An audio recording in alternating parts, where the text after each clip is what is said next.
The crowd outside Cornerstone Market had gone completely still. Nobody in Millbrook, a working-class pocket on the outskirts of Boston, could remember the last time a car like this had appeared on their block. A jet-black Rolls-Royce Phantom rolled to a smooth, almost theatrical stop at the curb, its glossy paint catching the afternoon sun like polished obsidian against the cracked asphalt of the shopping plaza. People stopped walking. Conversations died mid-sentence. A woman nearly dropped her groceries. Then the door opened. She stepped out with the kind of presence that doesn't require an introduction, tall, composed, radiating authority from the tip of her champagne-colored silk blazer down to the heels of her crimson Louboutins, which struck the pavement in sharp, unhurried clicks. Her auburn hair was swept into a clean chignon. Teardrop diamond earrings caught the light. A Patek Philippe watch on her left wrist flashed so brilliantly that two teenagers had to shield their eyes. It was Cassandra Weston. Everyone recognized her. Most of America did. Founder and CEO of Nexara Systems, one of the most dominant tech firms in the country. Cover subject of Forbes, Fast Company, and MIT Technology Review in the same calendar year. Named to Time magazine's list of the 100 most influential people on the planet, 3 years running. She was the woman ambitious mothers pointed to when their daughters asked what was possible. She was the woman Fortune 500 executives rehearsed speeches for, just on the off chance they'd earn 60 seconds of her attention. But today, Cassandra Weston was not here for a board meeting, a press appearance, or even a bottle of good wine. She was walking directly toward a janitor. He stood at the edge of the sidewalk beside a row of shopping carts, a push broom in both hands, sweeping a scatter of dry leaves with the unhurried rhythm of a man who had long ago stopped expecting anything from the day. His navy uniform was faded from too many wash cycles, the collar slightly frayed. His dark hair was unkempt, as though a comb hadn't visited it in several days. Stubble shadowed his jaw, not enough to be a beard, not neat enough to be intentional. His eyes were fixed on the ground, the kind of eyes that had trained themselves to look at nothing, to expect nothing, to ask for nothing. He glanced up when he heard the heels. He blinked, once, twice, as if trying to confirm whether this was real or another trick his tired mind had invented to pass the time. Cassandra stopped less than a meter in front of him. She smiled, not the practiced smile of a CEO addressing cameras, but something softer. Something that felt almost dangerous in its sincerity. "My name is Cassandra," she said. The man stared at her for a long moment. "Elliot," he replied, his voice rough from disuse. "Elliot Marsh." She nodded slowly. Then she said something that made the entire street hold its breath. "I've been watching you, Elliot." Her voice was quiet but steady, the way someone speaks when they are absolutely certain of what they're saying. Quick pause before we continue.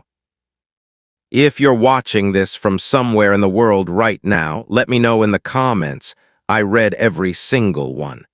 And if you're enjoying stories like this, make sure to hit subscribe and turn on the notification bell, because tomorrow's episode, it goes even deeper than this. For the past 3 weeks, I've come to this store almost every day. I've seen how you spoke to customers, not out of obligation, but because you genuinely listened. I watched you explain math to a little boy with the patience of a man who has spent a lifetime teaching. I heard you discussing supply chain algorithms, predictive analytics, and inventory optimization with the warehouse manager as though you had spent your entire career inside that world. She paused. Her voice trembled just slightly at the edges. "I don't know who you are or what brought you here, but I believe, truly believe, that you do not belong in this place. You just need someone to reach out their hand." Elliot stood motionless. No one had spoken to him like this in years. No one had looked at him like this in years, like he was worth something. Cassandra took a breath. "I want to ask you the most outrageous question I have ever asked in my life." She looked him square in the eyes. "Will you marry me?" The sidewalk stopped breathing. An elderly man gripping a cart handle froze mid-step. Two teenage girls nearly spilled their slushies. A driver pulled over and rolled down his window, craning his neck to confirm what he thought he'd just witnessed. Inside the store, employees pressed against the glass doors, wide-eyed. Elliot's mouth opened, then closed. This had to be some kind of stunt. A social media prank. Rich people with nothing better to do. There was no conceivable universe in which a woman like her would propose to a man like him, worn out, forgotten, invisible. A slow, bitter smile crossed his face.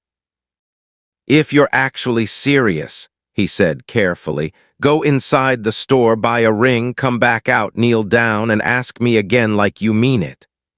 A wave of hushed commentary rolled through the crowd.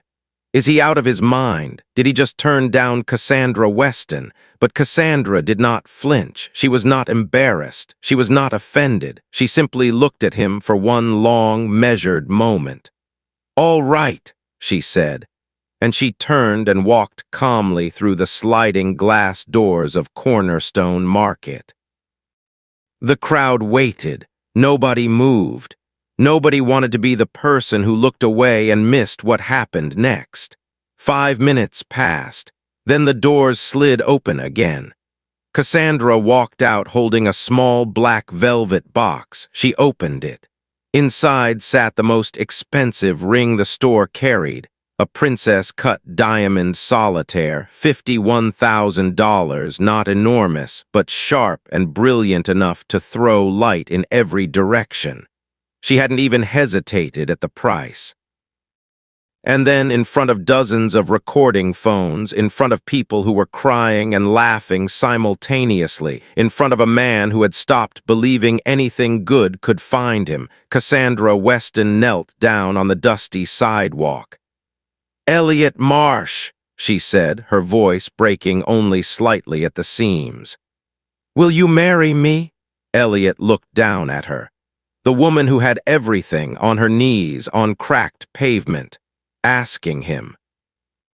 Something cracked open in his chest, not violently, but the way old ice gives way in spring, slowly, irreversibly. His eyes burned. He nodded. "Yes," he whispered. "I will." The crowd erupted. Someone cheered. Someone wept. A man farther back in the parking lot actually honked his horn. Cassandra slid the ring onto Elliot's finger, a hand rough with calluses, stained faintly with the residue of 3 years of invisible work, and he stared at it as though it belonged to a life that was never supposed to touch his. She stood. She smiled. "Now get in the car." He hesitated, looking down at his worn uniform, his scuffed shoes, the grime worked into the creases of his hands. "I'll dirty your seats," he said quietly. "That car is worth more than everything I've ever owned combined." "Leather can be cleaned," Cassandra replied without blinking. "This moment cannot." Elliot removed his apron. He folded it slowly, deliberately, like a man setting something down for the last time. She held the door open. He stepped into the Rolls-Royce. The smell of cool leather and soft cedar hit him like a wave, and for a moment he forgot how to breathe. The door closed. The car pulled away. And Elliot Marsh, the man the world had long since stopped looking at, had no idea that his story was only just beginning. But to understand why Cassandra did what she did that afternoon, we have to go back. 3 weeks earlier, to a corner office on the 47th floor and a woman staring out at a city full of lights, wondering why she felt nothing at all. The clock on the wall read 8:14 p.m. Cassandra was still at her desk. The quarterly review had wrapped 4 hours ago. Revenue up 26%. Stock at an all-time high. A new strategic alliance with a South Korean conglomerate had just yielded a $230 million contract. On paper, every single metric pointed in the right direction. She had never felt so hollow. The office was impressive and cold in equal measure.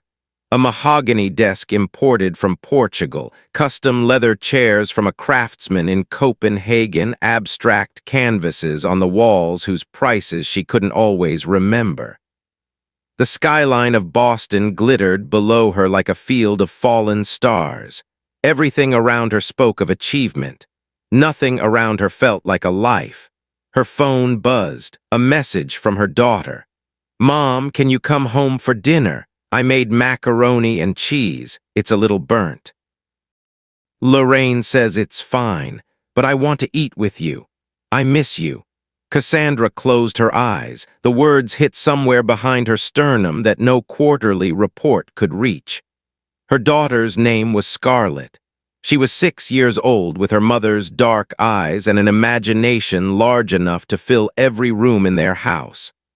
Cassandra had a photograph on her desk, Scarlett at her 4th birthday, a lavender princess dress, a tiara tilted sideways, grinning so wide her eyes were half closed. How many dinners had she missed? She thought of her parents, Warren and Eleanor Weston. Her father had taught American literature at Boston University. Her mother had played cello in a local chamber orchestra. They were not wealthy. Their house in Brookline was small and smelled of old books and rosin and whatever Eleanor was cooking on any given evening. But it was the warmest place Cassandra had ever known. Her father read Whitman aloud at the dinner table. Her mother played Dvorak in the evenings while Cassandra did her homework on the living room floor. They taught her that a person's worth was measured not by what they built, but by who they loved and how well. They died on a rainy Tuesday in October. A semi-truck lost control on Interstate 93. Her parents were on their way home from a concert, a Beethoven program at Symphony Hall, their 32nd anniversary tradition. She didn't get to say goodbye. The last words she'd spoken to her mother that morning were sharp and dismissive.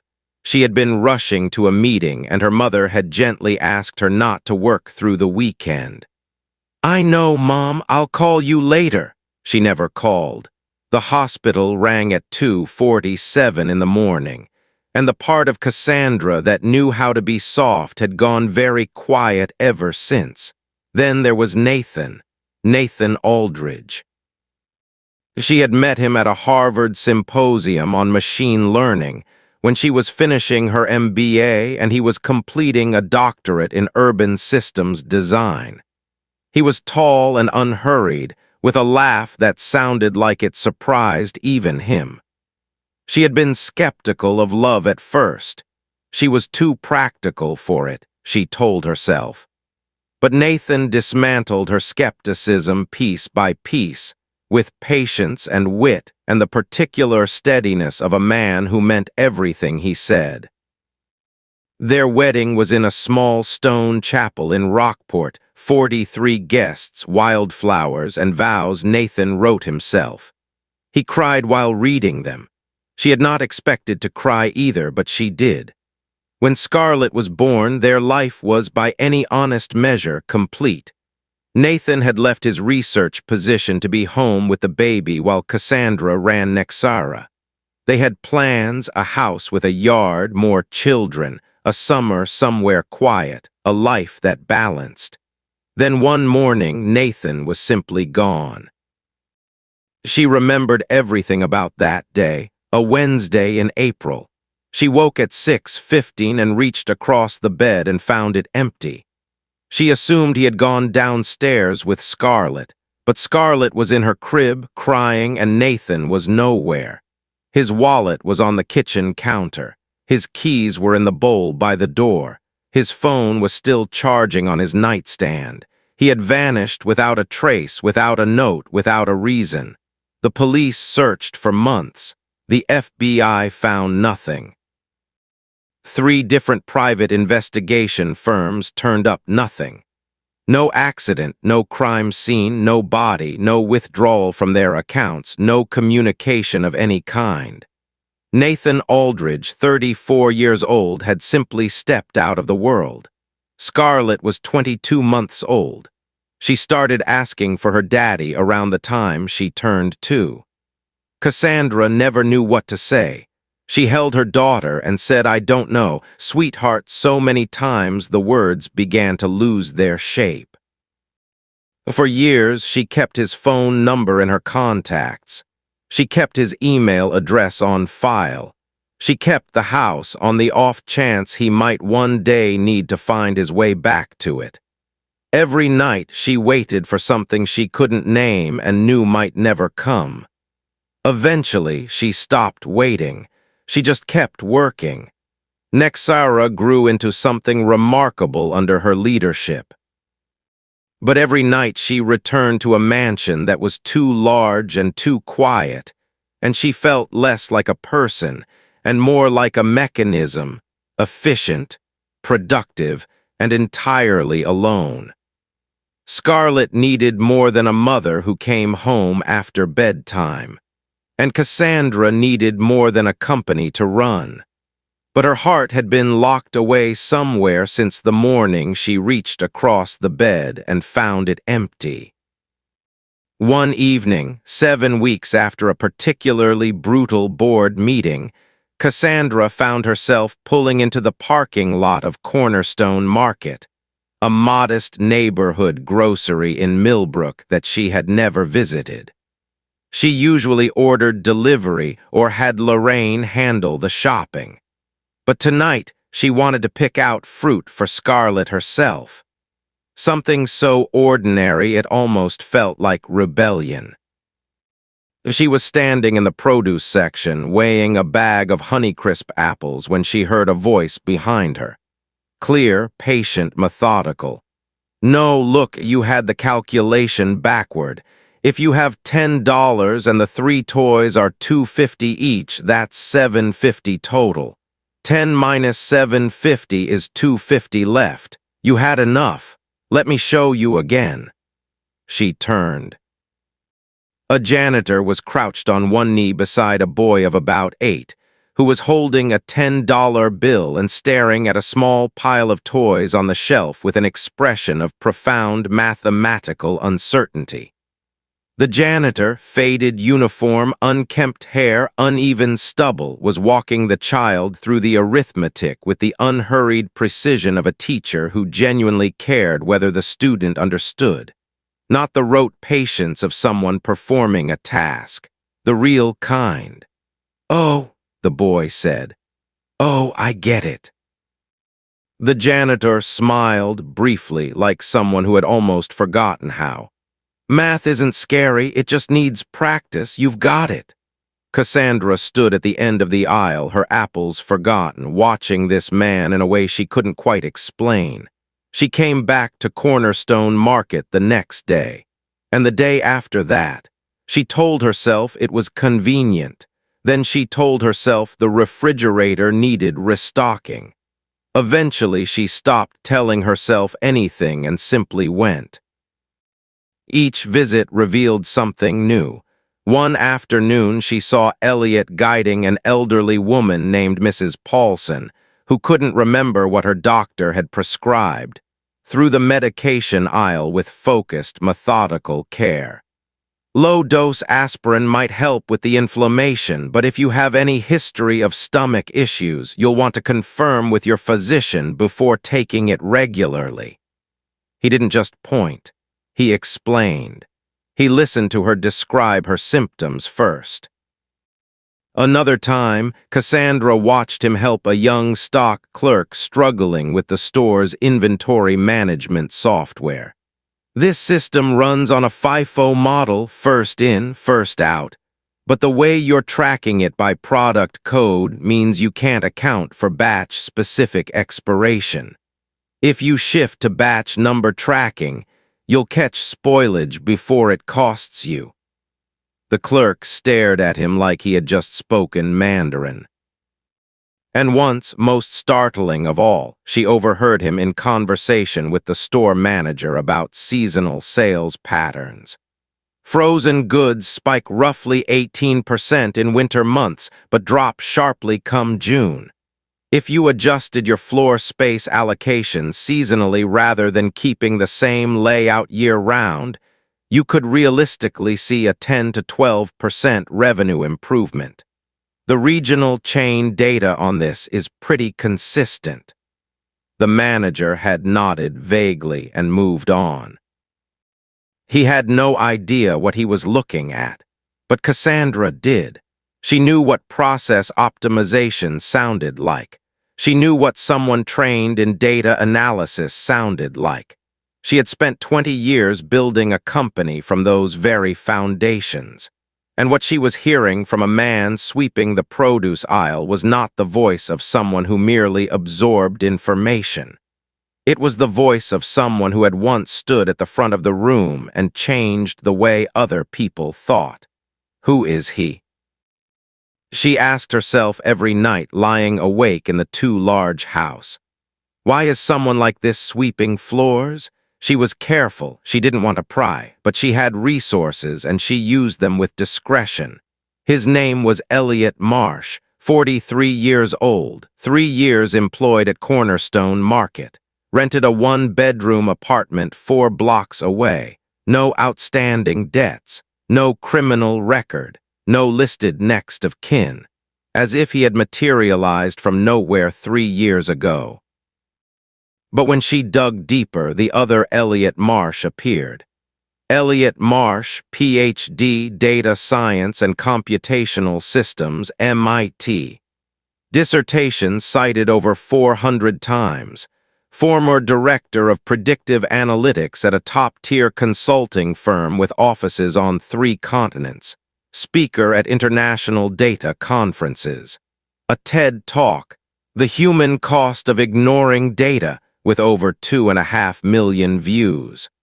Op-eds in Harvard Business Review and Wired.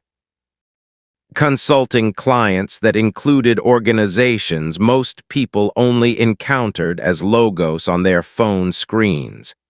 And then 5 years ago, silence. No conference appearances, no publications, no LinkedIn updates, no professional presence of any kind, as though someone had reached into the record of a man's life and erased the most recent chapter entirely. He hadn't died. He was sweeping floors in Millbrook. Cassandra sat with that knowledge for a long time. She didn't know what had happened between those 2 versions of the same name, but she felt something she couldn't fully articulate, a certainty, quiet and stubborn, that whatever had pushed Elliot Marsh off the edge of his own life, he had not gone willingly. And that somewhere beneath the faded uniform and the downcast eyes, the person he had been was still there. Waiting.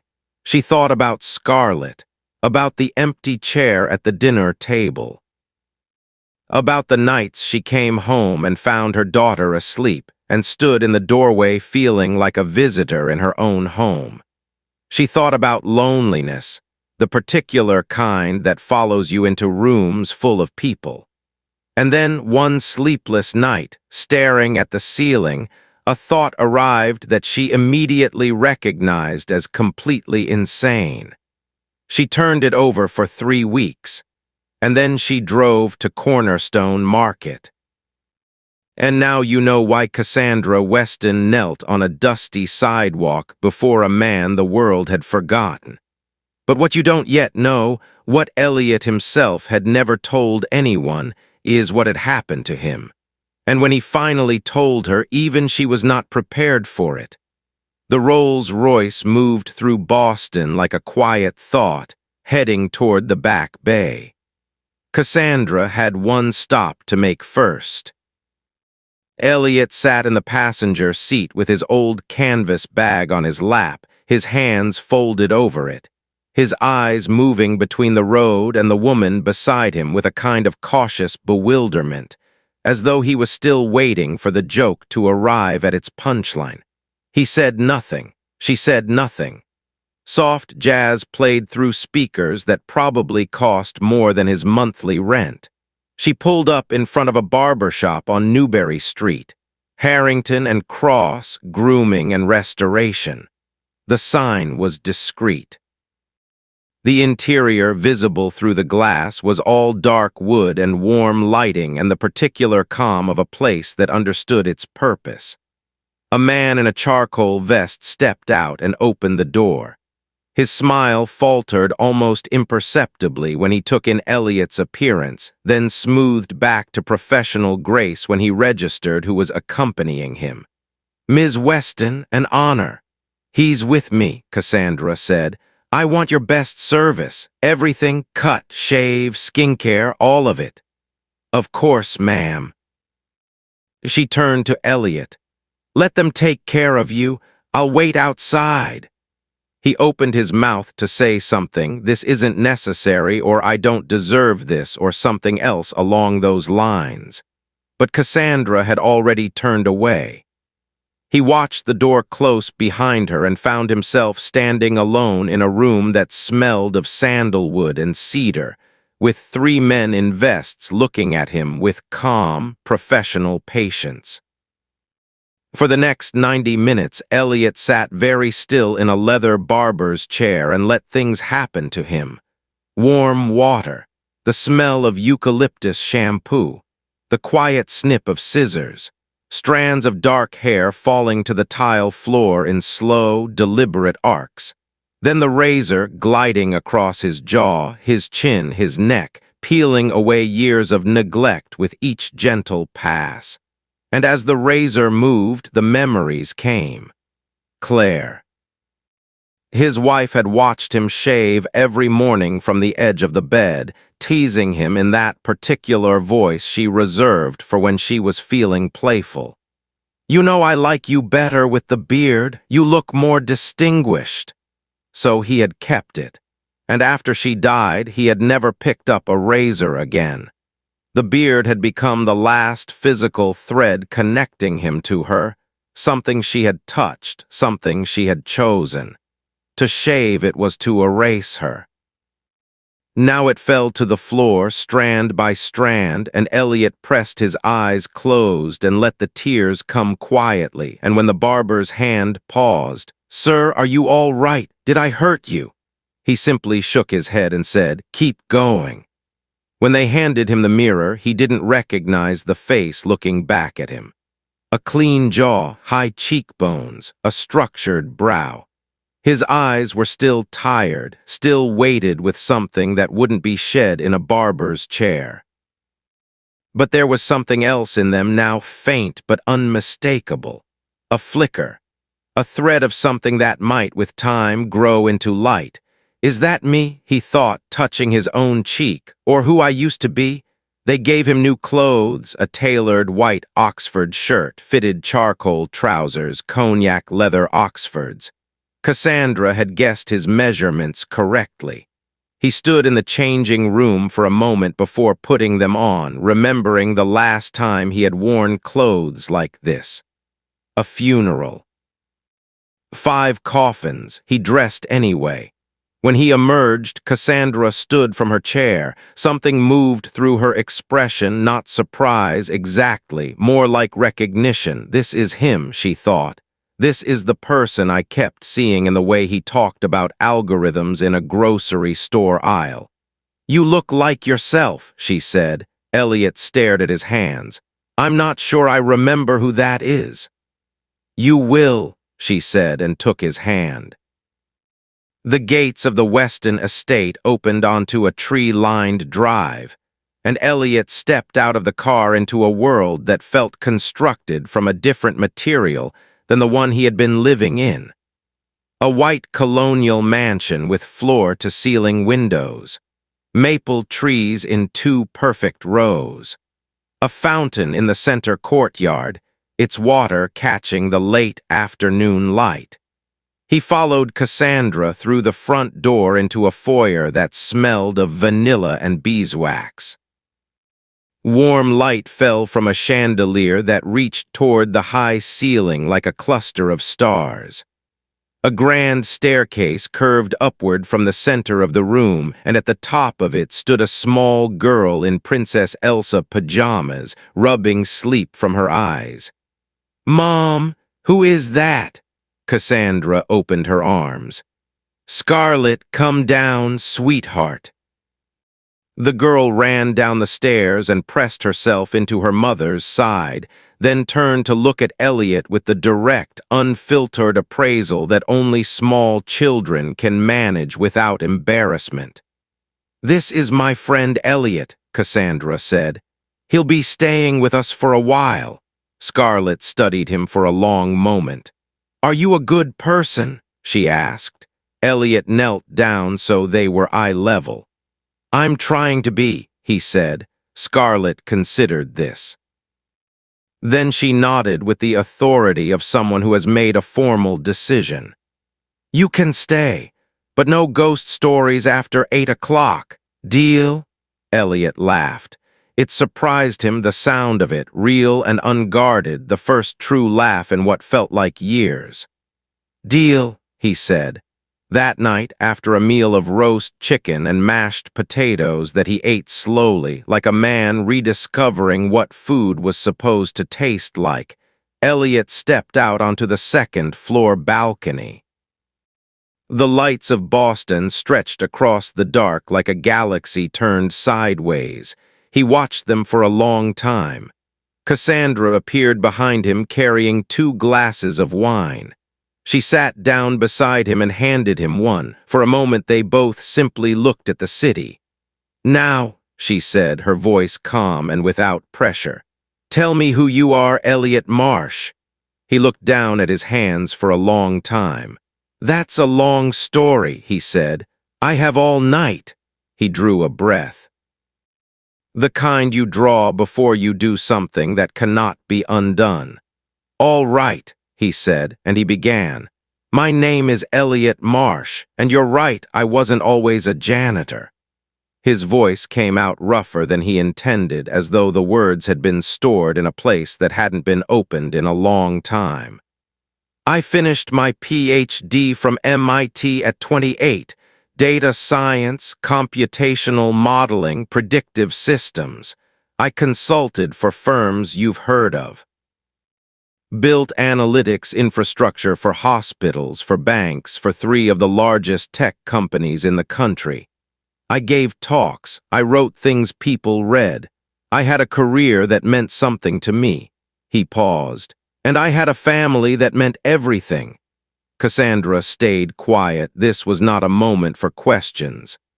"My wife's name was Claire Ashby. We met at a data conference in Seattle. She was a software architect, one of the sharpest people I'd ever encountered. But what I fell in love with first was the way she laughed. The way it started small and then took over her whole face. I didn't stand a chance." A sad smile passed over him like a shadow. "We had 2 children. Mia, she was 8 when," he stopped, swallowed.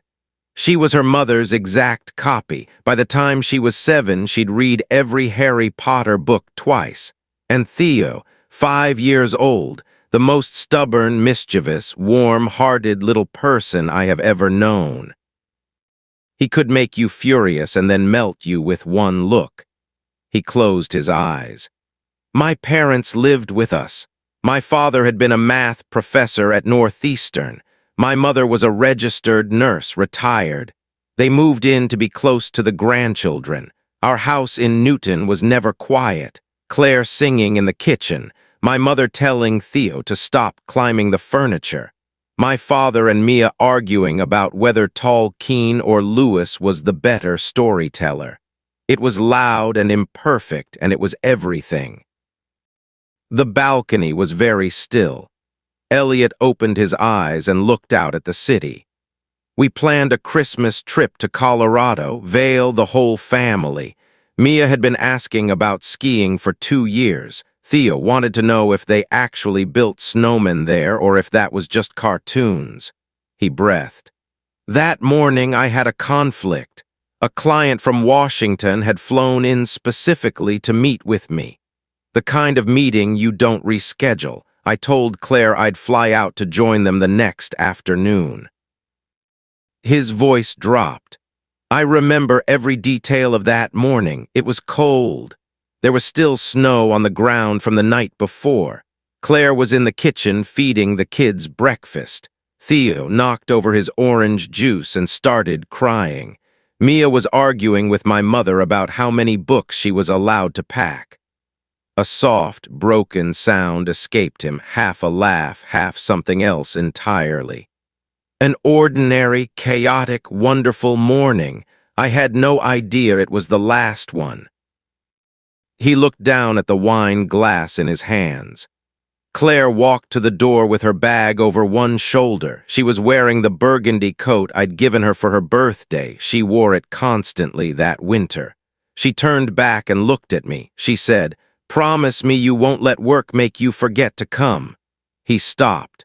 When he spoke again, his voice had gone very quiet. I was looking at my phone. I looked up for maybe half a second. I said, "I promise." I kissed her on the cheek. Not even properly, just a reflex. I didn't look her in the eyes. I didn't hug the kids. Mia called out, "Bye, Dad," from the doorway, and I just waved. Theo was still in my mother's arms, sniffling. I didn't go to him. Tears ran down his face unchecked. He did not wipe them. The taxi came. I stood at the door and watched them go. Claire, Mia, Theo, my parents. The 5 people I loved most in the world. And then they were gone around the corner, and I went back inside to check my email. Cassandra pressed a hand over her mouth. The flight was American West, number 2241, leaving Logan at 9:15. Destination, Denver. He kept his voice even through an obvious effort of will. At 9:53, at cruising altitude over central Pennsylvania, there was a catastrophic hydraulic failure. The aircraft became unresponsive. It went down in the Allegheny Highlands. 162 people were on board. He stopped. There were no survivors. The words fell into the silence between them like stones into still water. I found out from a television in the conference room. Someone turned on the news. I saw the flight number. I remember standing up. I remember someone saying my name. The rest is not clear. My colleagues told me later that I collapsed. An ambulance came. I woke up in a hospital bed, and a doctor I had never met said to me, "Mr. Marsh, we're very sorry." And I knew, he said quietly. I knew it wasn't a nightmare. Cassandra was crying openly now. She didn't try to hide it. I had to go to identify them, Elliot continued, his voice lower now, almost a murmur. 5 people. I had to do it twice, once for the initial identification, once to confirm.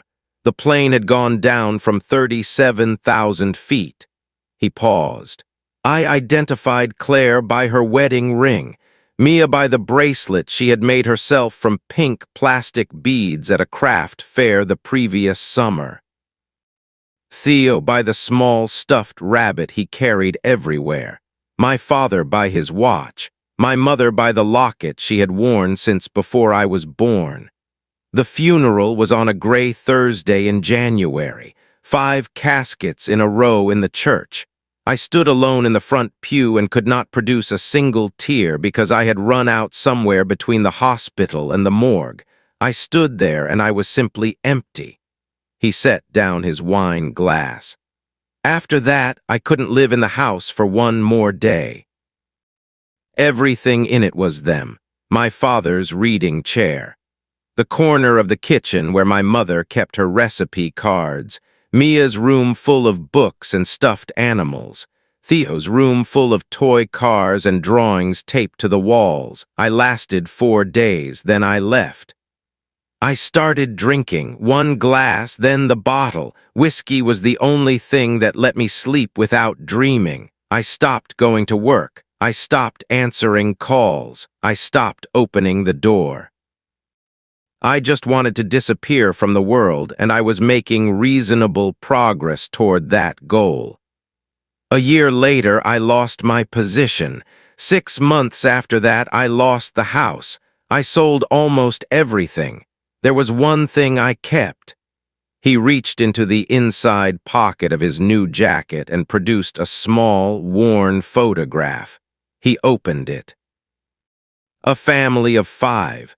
A woman with a bright, unguarded smile, a girl of 8 in a striped sweater, a small boy being held by a man with silver-streaked hair, and an older woman beside them laughing at something off camera. And Elliot, younger, lighter, standing at the center of it all. "This," he said, "is everything I have left of them." Cassandra looked at the photograph for a long time before she spoke. "I'm so sorry, Elliot," he nodded slowly. "I wandered for a while. Slept in my car when I had one. When I didn't, I slept in parks. Then one afternoon I walked past Cornerstone Market and saw the help wanted sign in the window. Janitor, no experience required. They didn't ask about the past. They just needed someone willing to show up." He looked out at the city. "And I just needed somewhere to exist, not to live, to exist, to get through one more day without doing anything to make it stop. For 3 years, I counted the days and didn't ask them for anything." He turned and looked at Cassandra directly for the first time since he had started talking. "And then you appeared and asked me to marry you." Cassandra wiped her eyes. "I lost my parents in an accident too," she said quietly. "And my husband disappeared when Scarlett was barely 2 years old. No explanation, no trace. I waited for years. He never came back. I've been running my company and raising my daughter and trying to hold everything together, and most nights I come home and the house is too quiet and I realize I've been mistaking productivity for living." Elliot looked at her. "And you built all of this through all of that?" "I had to," she said, "for Scarlett and for myself." He shook his head slowly. "You're stronger than you know." "So are you," she said. "You've just forgotten." They sat together in the dark for a long time after that. The city hummed below them. The wind moved gently through the maples at the edge of the garden. And for the first time in 5 years, Elliot Marsh did not merely feel that he was still alive. He began to feel that he wanted to be. But the hardest part wasn't behind him. It was still ahead in a boardroom full of people who would look at him and see everything he had lost. And in a little girl's eyes that held a question he hadn't yet earned the right to answer. The next morning, Elliot woke to birdsong. He lay still for a moment, disoriented. Sunlight pressed through sheer curtains. The smell of coffee rose from somewhere below. A bird, some small, optimistic creature, was stating its case loudly in the maple tree outside the window. Real, he thought, still real. A knock at the door. He said, "Come in," and Scarlett appeared in the doorway in her Elsa pajamas, hair wild from sleep. "Good morning. Mom says breakfast is ready. There are pancakes." She delivered this information with the gravity of someone announcing something consequential. "Real pancakes with blueberries." "I'll be right there," Elliot said. She vanished, her footsteps hammering down the stairs like a tiny announcement. Cassandra was already at the table, dressed for the office in a deep navy blazer, morning light falling across her face. She looked up when he entered. "Good morning." "Good morning," he replied, sitting across from her. The table held pancakes, eggs, bacon, fresh orange juice. Elliot ate slowly and did not speak much.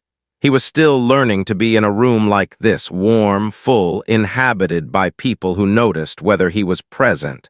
"Today," Cassandra said, setting down her coffee cup, "you start work." He blinked. "Where?" "Nexara Systems." She said it the way she would say obviously. "You didn't think I proposed to you out of charity, did you? My company genuinely needs what you know how to do. I need a director of strategic data analytics who can see the patterns my current team keeps walking past. I've been out of the field for 5 years," he said. "The entire stack has changed." "Then you'll update," Cassandra replied without the slightest hesitation. "The analytical instinct doesn't expire, Elliot. You just need someone to believe in you while you catch up." He looked down at his plate. "What if I'm not who you think I am?" She reached across the table and placed her hand over his. "I've been watching you explain FIFO algorithms to a stock clerk in a grocery store aisle. I think I have a reasonable idea of who you are." That afternoon, Elliot followed Cassandra through the glass lobby of Nexara's 50-floor headquarters in the financial district. The space hummed with controlled energy, polished surfaces, quiet determination, the movement of people who understood exactly where they were going. Heads turned as they crossed the lobby. "Who is that? Is he her? I've never seen him before." Elliot kept his eyes forward. His hands were cold. They rode the elevator to the executive floor. Cassandra led him to a corner office, large windows, a panoramic view of the harbor, a clean desk with a small engraved card at the center. "Welcome, Mr. Elliot Marsh, Director of Strategic Data Analytics." He read it twice. "This is for me. As of this morning, you report directly to me," Cassandra confirmed. "The team knows to expect you." "I don't have a current resume," he said. "I have no professional presence for the past 5 years. There's nothing to show them." She smiled. "I'm the CEO. I don't need a committee to make this call. I need the right person." The first leadership meeting came 3 days later. 12 people around a long conference table. Senior directors, VPs, department heads. They looked at Elliot with the careful neutrality of people deciding whether to be impressed or dismissive. Blake Harrington, the CFO, square-shouldered, silver-haired, a man who evaluated everything through the lens of what it would cost, did not bother with neutrality. "Ms. Weston," he said without looking directly at Elliot, "I have to be straightforward. I've done some research on Mr. Marsh's professional background, and there's a 5-year gap with no verifiable record. Before we assign him a director-level role, I think the board deserves clarity on his qualifications." The room went quiet the way rooms go quiet when something uncomfortable has been said out loud, and everyone is waiting to see how it lands. Elliot set down his pen. "I can answer that," he said calmly. Every eye shifted to him. "For the past 5 years, I've worked as a janitor at a supermarket in Millbrook. Before that, I held a PhD in data science from MIT, directed analytics for a global consulting firm, and consulted for organizations you'd recognize by their logos. 5 years ago, I lost my wife, my 2 children, and both of my parents in a plane crash. I stopped being able to function as a professional person or as any kind of person. I lost my position, my home, and eventually my sense that any of it was worth continuing." The table was absolutely silent. "Ms. Weston gave me a second chance. I intend to be worth that." Blake Harrington held his gaze for a moment. Then he looked away. The first weeks were brutal. The technology had moved. Python, cloud architecture, neural frameworks, tools that had been theoretical curiosities when he left the field were now standard infrastructure. Elliot sat in front of his screen for 12 hours a day, tutorials, documentation, technical papers, notes filling legal pads. There were nights when he stared at code he couldn't parse and felt the old gravity pulling him toward the edge again. You don't belong here. You're 5 years too late. You're an imposter in a dead man's shoes. And then he would remember a woman on her knees on a dusty sidewalk holding a velvet box looking up at him. He went back to the screen. He arrived before anyone else. He left after everyone else. Slowly, the instincts returned not from nothing, but from wherever they had been buried. The pattern recognition, the intuition about where the anomalies were, the capacity to hold a complex system in his mind and see which piece didn't fit. 6 weeks in, he stood at the front of the conference room and presented what he'd found. I've run a full analysis of Nexara's operational data going back 36 months, he said, pulling up a series of charts that he had spent 4 days building. What I found is a systemic inefficiency in cloud resource allocation that has gone undetected because it doesn't show up as a line item cost. It shows up as ambient waste across 17 different budget categories. He clicked through the models. If we implement a dynamic allocation protocol that I've outlined here, Nexara can realistically recover between $20 and $23 million annually. The implementation timeline is 8 to 12 weeks. The room was quiet. Blake Harrington leaned forward. Walk me through the methodology on slide 6. Elliot walked him through it. Every number, every assumption, every place where the model was conservative rather than optimistic. When it was over, Gerald Ashford, chairman of the board, a man whose expressions generally conveyed moderate satisfaction at best, looked at Elliot for a long moment. Impressive work, Mr. Marsh, genuinely impressive. After the meeting, Blake Harrington caught Elliot in the hallway. I owe you an apology, he said. His voice was even and straightforward. I underestimated you, Elliot nodded. I understand. I underestimated myself for a long time, too. From that day, something shifted. Elliot stopped simply occupying his office and began genuinely using it. He led the analytics team through a structural reorganization. He published a piece in Harvard Business Review, Rebuilding from Zero, What Absence Teaches You About Data, that attracted more attention than anyone anticipated. He accepted a speaking invitation at MIT, standing in a lecture hall where he had once sat as a student, and told 500 people a story he had not planned to tell. His eyes, which had been sunken and avoidant when Cassandra first found him, began to carry something different, a quiet vitality, the particular quality of a person who has decided to invest in their own life again. And Cassandra, she changed too in ways she felt before she fully understood them. She started leaving the office by 7. She came home in time for dinner and stayed through dessert, and sat on the couch with Scarlett doing homework instead of retreating to her study. She laughed more. She called friends she had been too busy for.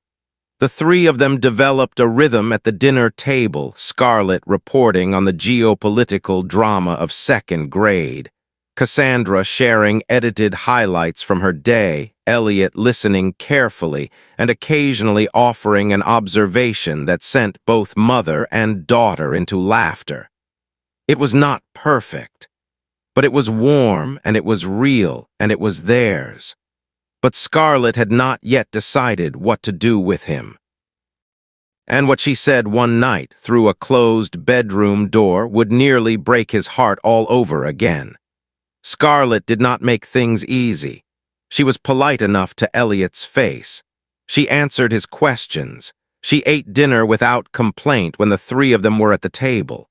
But there was a watchfulness in her, the careful reserve of a child who has learned not to invest quickly in things that might be taken away. One evening, when Elliot offered to read her a bedtime story, she shook her head firmly. "I want Mom to read."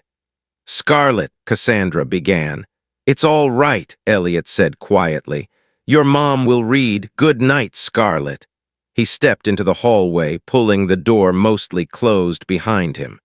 And through the gap, as the light went off and the story began, he heard Scarlett's voice, soft, small, not meant for him. "Mom, is he going to be my new dad?" A pause. "I don't want a new dad. I want my real dad to come back." Elliot stood in the hall with one hand pressed to his chest, breathing slowly. He did not go downstairs. He stood there for a long time, letting that land. A week later, Scarlett refused to come down for dinner. She stayed curled up on her bed, face turned toward the wall. Lorraine reported that she hadn't eaten since lunch and hadn't said much about why. Elliot went upstairs. He knocked. "Can I come in?" Silence. Then, "Okay." He sat on the edge of the bed, not too close. She was still facing away. "What's wrong, sweetheart?" "Nothing." "Scarlett." He kept his voice gentle, unhurried. "I'm not going anywhere, and I'm not in a rush, but I can see that something is making you sad, and I'm here if you want to talk." A long silence. And then, without warning, she turned over and started crying, real crying, the kind that had been waiting its turn for a while. "Why did my dad leave me? Did he not love me enough to stay? What did I do wrong?" Elliot felt the question hit him somewhere very deep. He moved closer and put an arm around her, and she let him. "I don't know why your father made that choice," he said carefully, slowly. "I can't speak for him, but I can tell you with complete certainty, and this is not something I say to make you feel better, this is just true, that whatever he decided had nothing to do with you. Nothing. You were 2 years old. You were just yourself. You didn't do anything." She cried harder. "But I miss him," she said. "I miss him so much, it hurts." "I know," Elliot said quietly. "I miss people I love too, every single day. It's a specific kind of hurt. It sits right here." He placed his hand gently over his heart. "And it doesn't really go away, but it changes. It becomes something you can carry." She pressed closer. "Uncle Elliot?" "Yeah." She looked up at him, her face still wet. Can I call you Dad?" His throat closed. "If you want to," he said, his voice barely holding, "that would make me very, very happy." She thought about it for exactly 2 seconds. "Okay, Dad, I'm hungry." Elliot laughed through tears he made no effort to hide. "Then let's go eat my daughter." Late autumn arrived in Boston, turning the garden outside the Weston estate into something from a painting, gold and amber leaves scattered across the stone pathways, the air carrying that particular October clarity that feels like a gift before winter takes everything away. One evening on the balcony, Elliot and Cassandra sat with wine and the low sound of the city, and he turned to her. "Can I ask you something?" "Of course." "Why did you actually do it, that day at the market?" He watched her. "I've thought about it constantly. I can't fully explain it to myself." She was quiet for a moment. "I don't have a clean answer," she said. "I just know what I saw. I saw someone carrying an enormous amount of pain, the kind that would flatten most people, and still stopping to help a child with math. Still explaining inventory systems to a stock clerk who didn't ask. Still treating every person you encountered as though they mattered. You were patient with the whole world except yourself." She paused. "I saw someone that God or the universe or whatever you want to call it wasn't finished with yet. And I thought if I offer him a job, he'll think I pity him. He'll refuse. He'll disappear back into that uniform, so I did something he couldn't dismiss." Elliot shook his head. "I thought you were genuinely insane." Cassandra laughed softly. I thought so too, but there are things the heart knows before the mind catches up. He looked at her for a long moment. And then he leaned toward her, and she didn't pull away. Their lips met, gently, carefully, the way two people do when they have both learned that tenderness is something you have to earn your way back to. A kiss between two people who had stopped believing in this kind of thing and were finding out that it had not stopped believing in them. 1 month after that evening, Cassandra came home from the office to find the rooftop dining area transformed. Small candles, a table set with the good china. Scarlett sitting in her chair with the expression of someone struggling not to explode from excitement. Elliot stood at the head of the table. There's something I want to say, he announced. Cassandra looked at him, suddenly very still. He reached into his jacket pocket. Scarlett made a sound somewhere between a gasp and a squeal and covered her mouth. He knelt down. In his hand was a platinum solitaire ring, simple, quiet, beautiful. He had bought it with the first 3 months of his Nexara salary. He had chosen it himself. 8 months ago, he said, his voice steady despite the way his hands weren't quite. You knelt on a dusty sidewalk in front of a supermarket and gave me something I had stopped believing I could have again. A chance, a reason, a direction to walk in. Cassandra pressed a hand to her mouth. You saw something in me that I couldn't see in myself anymore. You gave me a daughter who calls me dad and argues with me about whether dinosaurs could have been domesticated. He glanced at Scarlett. For the record, she's probably right. He looked back at Cassandra. You gave me a life that I didn't think I deserved, and every morning when I wake up in this house and hear Scarlett thundering down those stairs, I think about how close I came to never having this. He lifted the ring. This time I want to do it the right way. Cassandra Weston, will you be my wife? Cassandra was crying before she could stop herself. Yes, she said, and then again softer. Yes. 1,000 times. Scarlett launched off her chair like she'd been fired from a cannon. They're getting married. They're getting married. Elliot slid the ring onto Cassandra's finger, the same hand that had once, on a dusty sidewalk in Millbrook, held a velvet box up to a man who had nothing, and she looked down at it, and then at him, and then she was laughing and crying at the same time, which Scarlett decided was the funniest thing she had ever seen, and joined in enthusiastically. They married on a Saturday morning in November in a small stone church 3 blocks from the MIT campus. Cassandra had chosen it deliberately, near the place where, years before, a different version of Elliot Marsh had earned his doctorate and stood at the beginning of everything. The guest list was 80 people. No cameras outside the family. No press. No spectacle. Just the people who had been present for the real story.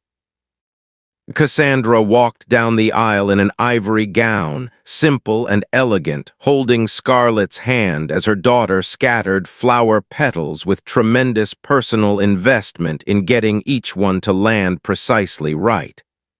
At the end of the aisle, Elliot stood very still and watched them come. His chest felt too full for the container of his body. I didn't think I would have this again, he thought. I was certain I wouldn't. I had accepted it. When Cassandra reached him, she was already smiling. He read his vows from a card he had revised 4 times. I, Elliot Marsh, take you, Cassandra Weston, to be my wife. In sickness and in health, in abundance and in loss, in all the ordinary mornings and the difficult ones. And beyond everything else, I promise to remember, always, that you saw me when I could no longer see myself, and that is the greatest gift one person can give to another. When they kissed, the church filled with sound, warm, human, imperfect applause from 80 people who had no reason to hold back. 1 week after the wedding, Elliot asked Cassandra to drive with him to Mount Auburn Cemetery in Cambridge. They walked along the winding paths beneath the canopy of autumn trees, red maple leaves drifting down in the still air, until they reached a row of 5 graves, side by side beneath a large oak. Claire Ashby Marsh, Mia Rose Marsh, Theodore James Marsh, Gordon Marsh, Patricia Marsh. Elliot knelt and placed 5 bouquets, white ranunculus for Claire, pink roses for Mia, sunflowers for Theo, and simple cream dahlias for his parents. He pressed his hand to the cold stone of Claire's grave. "I'm sorry it took me so long to come back," he said. His voice was very quiet. "I'm sorry I stayed away. I think I believed that living again was a betrayal of you, that being happy was a form of forgetting, but I don't believe that anymore." He was crying. He didn't try to stop it. "You will always be my first love. Mia will always be my girl. Theo will always be my boy. And my parents will always be who I measured myself against when I needed to know what a good person looked like." He drew a shaking breath. "But I want to live now. I want to live all the way, and I hope that somewhere you're glad." Cassandra stood behind him with her hand resting gently on his shoulder. When he finally stood, he took her hand. They walked back through the falling leaves without speaking. The sky above them was that particular autumn blue that seems to have been chosen for days like this. At the car, Elliot stopped and drew a long breath. The stone that had lived on his chest for 5 years was gone, not forgotten, just set down finally where it belonged. And still the story wasn't finished, because the most astonishing part, the part none of them had planned for, was still coming. 3 years passed. Elliot became co-CEO of Nexara Systems, not as Cassandra's husband, but because the board voted unanimously after reviewing what he had built. $23 million in annual savings in year 1. A restructured analytics division that became the operational backbone of the company. A management philosophy: what the data sees, humans must still choose.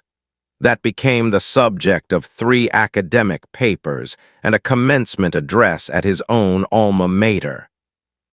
Scarlett was 9 now and utterly herself, fierce and funny and loyal, with her mother's directness and a philosophical curiosity that Elliot suspected was her own invention entirely. She called him Dad without hesitation, the word as natural in her mouth as breathing.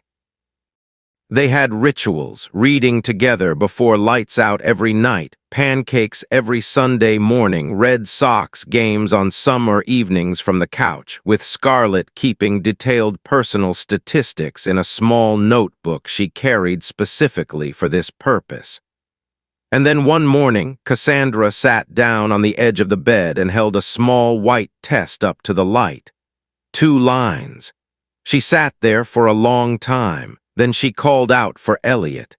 He came in from the hallway. He looked at her. Looked at the test. He looked back at her. Neither of them said anything for a moment. Then she started crying. Then he did too. The night before the baby was born, Elliot couldn't sleep. He stood at the bedroom window in the dark, watching the city lights blur in the early spring mist, and the memories came the way they always did when he was still and quiet enough for them. Claire, Mia, Theo, their faces, their voices, the weight of Theo falling asleep on his shoulder, the sound of Mia arguing about books. Claire laughing at something he'd said in the kitchen at 11 o'clock on a Tuesday night. He let himself cry fully, without management, for the first time in a long while. Not the controlled grief he had learned to contain, but the real kind, the kind that had been waiting patiently in a room he didn't often open. Anna, he whispered into the dark, the name that slipped out before he could correct it, the name from the deepest part of him. He caught himself. Claire. Claire, have I betrayed you by being happy? Have I forgotten you by choosing to live?